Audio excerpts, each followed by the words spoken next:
Assalamu alaikum. Good afternoon. First, let me start to congratulate Sean, Diala, and the Gulf Intelligence team for the excellent work and putting in an outstanding forum.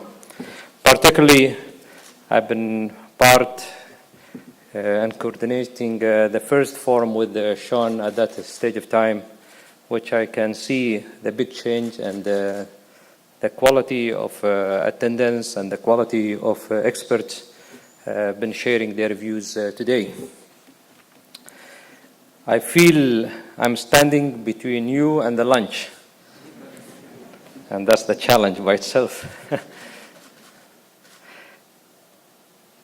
Let me share with you just a short story that I was visiting one of our retainer client in New York. And he was very kind, took me to NYMEX. And we were leaving NYMEX. We took a New York and yellow cab. So I sat in the cab or taxi, and I asked him simply, he was my colleague, and I asked him, where do you think the oil prices will go? He said, you know what, I really don't know, but let's ask the taxi driver. Here in New York, taxi drivers, they know everything. So I'm not a taxi driver. I will try to share with you.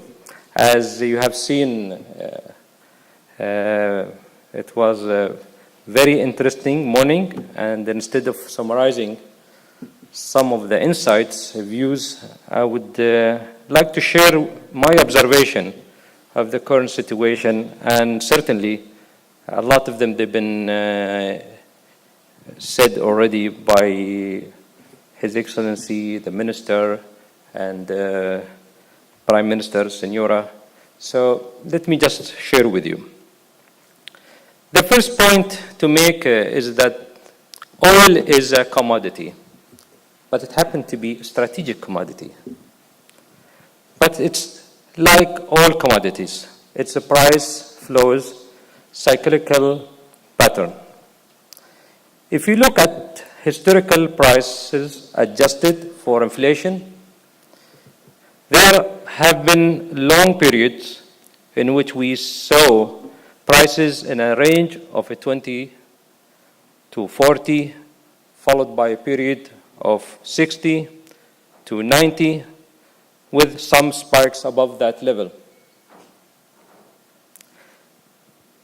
The biggest surprise of the most recent period of high oil prices is that it has lasted so long. Invariably, high oil prices lead to increased production, as in this case, and eventually the laws of supply and demand ensure that prices are rebalanced.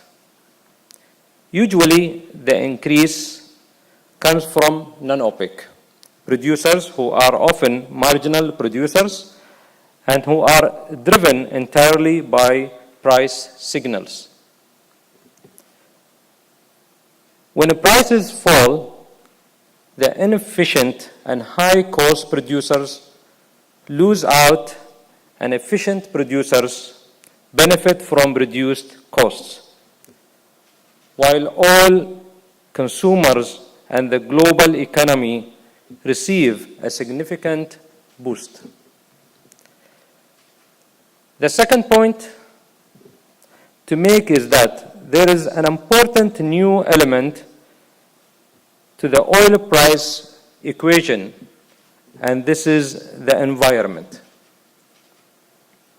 In the last few years, we have come to accept that we need to limit climate change, and that energy production and its use is one of the major producers of global greenhouse gases that leads to climate change.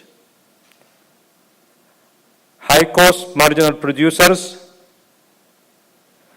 that require the use of fracking or the use of thermal techniques have the biggest carbon footprint during the production and extraction process.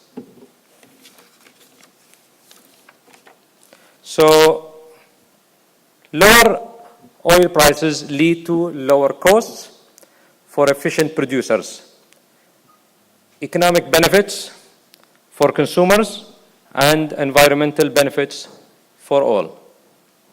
Of course, it does not mean that we like lower oil prices.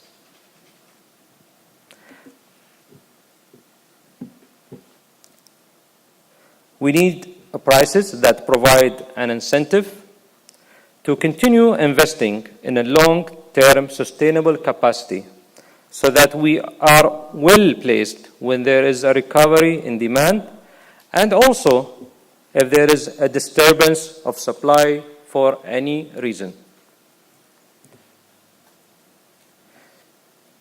It needs to be pointed out that most OPEC producers and certainly all GCC producers fall in the category of efficient producers. Should also be pointed out